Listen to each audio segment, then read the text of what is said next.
घर में बैठकर आप क्या सोच सकते हैं? आप सिर्फ सत्ता लेने के लिए आप नहीं रह सकते ना, आपको जनता के बीच में उतरना भी चाहिए। चाहे वो हर पॉलिटिकल पार्टी को जाना चाहिए, जनता के गांव घर सड़क देखना चाहिए कि किस तरीके से आज समस्या है। तो घर में बैठ कर सत्ता प्राप्त कर लीजिए और फिर 5 साल राज कीजिए, ऐसा हम नहीं चाहते और जनता भी को भी ऐसा नहीं होना चाहिए। तो इसलिए हम लोग चाहेंगे जनता के बीच में भी जाए, सरकार उसके लिए कायदा कानून नियम लागू करे, चुनाव आए और उसको हम लोग पालन करते हुए जाएंगे। आपकी पार्टियां जो है इस बार कितने विधानसभा सीट? वो सब समय आएगा तो आप लोगों को पता चल जाएगा। ठीक है। अच्छा, एक सवाल मुकेश जी, आज जेडीयू ने एक पोस्टर जारी किया है राजद के खिलाफ, तेजस्वी यादव के खिलाफ 24 संपत्ति का खुलासा का दावा किया है स्थापना दिवस पे। अरे भाई, उन्होंने अपना 15 साल का रिपोर्ट कार्ड जनता के बीच में लाना चाहिए ना। 15 जब 2005 में बिहार में 39,000 करोड़ कर्ज था, आज 1,68,000 करोड़ रुपया कर्ज हो गया। इसके ऊपर आप ध्यान दीजिए ना। दुनिया में 1,000 डॉक्टर के ऊपर 1,000 आदमी के ऊपर एक डॉक्टर होता था, आपके इधर 22,000 लोगों पे एक डॉक्टर है। बिहार का स्वास्थ्य व्यवस्था कहाँ आप ले गए? आज 1-1 लाख शिक्षक का वैकेंसी है, खाली है पद। आप 5 साल से सो रहे थे। 5 साल पहले आपको भरना चाहिए, हर साल आपका 20-20 हज़ार 25-25 हज़ार शिक्षक को बहाली करना चाहिए था, ताकि बिहार का बच्चा अच्छे से पढ़ लिख के काबिल हो सकता था। आप अपना रिपोर्ट कार्ड जारी कीजिए ना। रहा कि कानूनी व्यवस्था में अगर कोई गलत किया है तो उसको कानून उसको देखेंगे।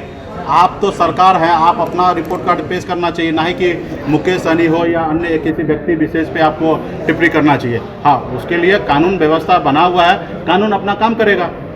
क्या मानते, पोस्टर क्या जनता को ध्यान भटकाने की कोशिश? जनता का ध्यान भटका रहे हैं और सरकार कहीं ना कहीं अपने जवाबदेही से पीछे हट रहे हैं और जनता को इस बार सोचने की आवश्यकता है। जनता को ऐसे लोगों से दूर जाने की आवश्यकता है जो जनता के लिए, हित के लिए नहीं, वो सिर्फ चुनावी मैदान में आने के लिए, तैयारी करने के लिए खाली ये काम कर रहे हैं। आज देखिए, डिजिटल रैली 1 महीना पहले से माननीय नीतीश कुमार जी चालू कर दिए। आज जबकि उनके पास जवाबदेही है बिहार के जनता के लिए काम करने का, और वो काम नहीं करके ये काम कर रहे हैं। एक बार हम लोग विपक्ष में हैं तब भी हमने 1 महीना लेट से चालू किया, क्योंकि ये लोग आगे घुस चुके हैं। तो हमें भी जनता के लिए न्याय और उसके लिए संघर्ष कर रहे हैं, लड़ाई लड़ रहे हैं। जब तक हम लोग अपनी बात को नहीं रखेंगे तो फिर हमारे जनता कैसे समझेंगे? इसलिए आज हमने निर्णय लिया कि हम करेंगे।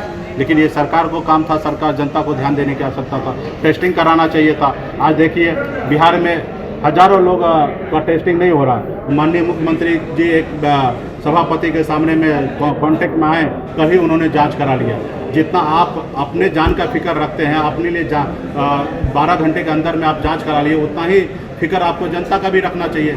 जनता का भी इसी तरीके से जांच कराना चाहिए। आज बिहार में हजारों लोग, लाखों लोग बगैर जांच का अभी इसी तरीके से सर्दी बुखार का, कोरोना का शिकार है, अपने घर पे इलाज करा रहे हैं और सरकार उसके ऊपर ध्यान नहीं दे रही है। तो सरकार को कहीं ना कहीं अपने एजेंडा से बाहर जाके लोगों को गुमराह करे। का क्या मुद्दा होगा? जी हाँ, वीआईपी पार्टी का इसका क्या मुद्दा होगा बिहार विधानसभा? देखिए, हमने अभी बात को रखा ना कि बिहार में खास करके जो सबसे बड़ी समस्या है कि युवा को रोजगार नहीं मिल रहा है। दूसरे राज्य में जाके उन्होंने तकलीफ के साथ सारा जिंदगी अपनी जी रहे हैं। तो हमारा मुख्य उद्देश्य होगा कि बिहार में हमारे युवा साथी को रोजगार मिले। इसके लिए सबसे पहले लॉ एंड ऑर्डर को ठीक करना पड़ेगा।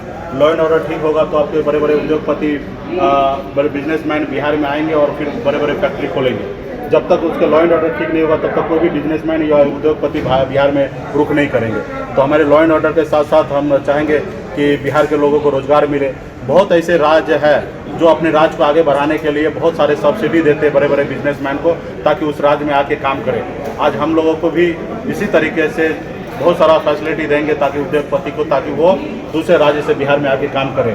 आज जैसे इंपोर्ट की बात है तो हर राज्य 3.5 लाख करोड़ रुपया का इंपोर्ट होता है भारत में, लेकिन बिहार कुछ भी नहीं करता है। तो हम चाहेंगे कि बिहार में जो बिजनेसमैन बिहारी है जो दूसरे राज्य में रहकर इंपोर्ट करता है, वो बिहार में रहकर इंपोर्ट करेगा तो 1 करोड़ के पीछे 18 लाख रुपया सरकार को रेवेन्यू आएगा इंपोर्ट पे।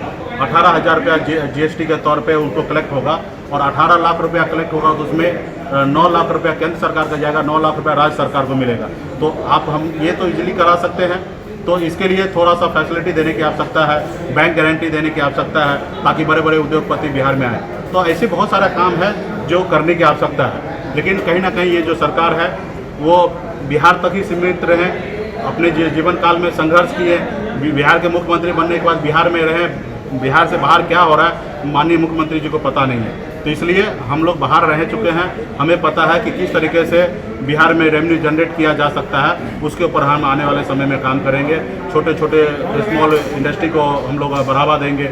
आज बिहार में आप छोटे स्मॉल इंडस्ट्री को बढ़ावा देंगे तो नेपाल तक अपने सामान को आप बेच सकते हैं। तो बहुत सारे चीज़ हम लोगों को काम करनी चाहिए। सर, राष्ट्रीय अध्यक्ष होने के नाते या पार्टी की तरफ से राष्ट्रीय अध्यक्ष होने के नाते या बिहार की जनता को कोविड-19 के लिए क्या बोलना चाहेंगे? कोविड-19 में मतलब बिहार की जनता से अपील है कि ज़रूरी नहीं है तो घर पे रहे, जितना हो सके उतना सेफ रहे और घर से कम निकले और हमेशा चेहरे पे फेस मास्क लगा के रखे, समय समय पर हाथ धोते रहें और इससे बचाव करें, क्योंकि देश दुनिया में अभी तक इसका वैक्सीन नहीं निजात हो पाया। तो इससे डरने की आवश्यकता है और इसको मतलब जहां ज़रूरी है फिर वो आप काम कर सकते हैं, जहां ज़रूरी नहीं है वहां पे आप सुरक्षित रहें।